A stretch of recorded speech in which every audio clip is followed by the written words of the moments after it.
आज बौद्ध समाजामध्ये काही बोलताना आपल्याकडून चुका घडल्या जातात. तर आपली धम्म परिषद असतील किंवा 6 डिसेंबर असेल, 14 ऑक्टोबर असेल, या ठिकाणी धम्मदान द्या असे शब्द वापरले जातात. मुळातच धम्म काही हे वस्तू नाही आहे दान देण्याकरता. धम्म हे आपलं आचरण करण्यासाठी आपल्याला धम्म दिलेला आहे.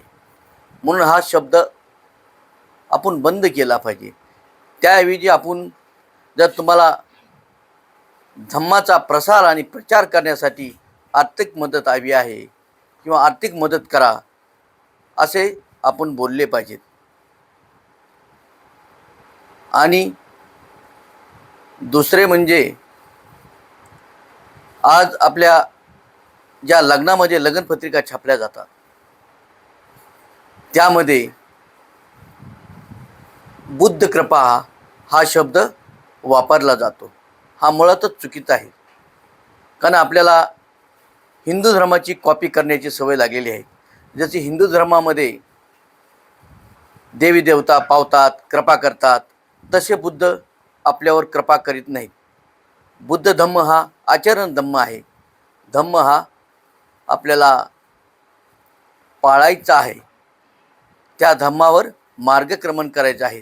तथागत गौतम बुद्ध म्हणतात की मी मार्गदाता आहे, मोक्ष जाता नाही. जे गौतम बुद्धाने आपल्याला मार्ग सांगितलेला आहे त्या मार्गाने जाऊन आपलं जीवनाचं कल्याण करायचं आहे. म्हणून बुद्ध हे कधी कुणावर कृपा करत नाहीत ना कुणाला पावत नाहीत.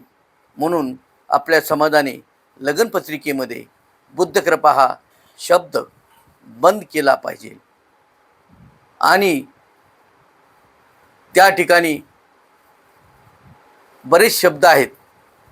बुद्ध कृपा लिहायची गरजच नाही आपल्याला.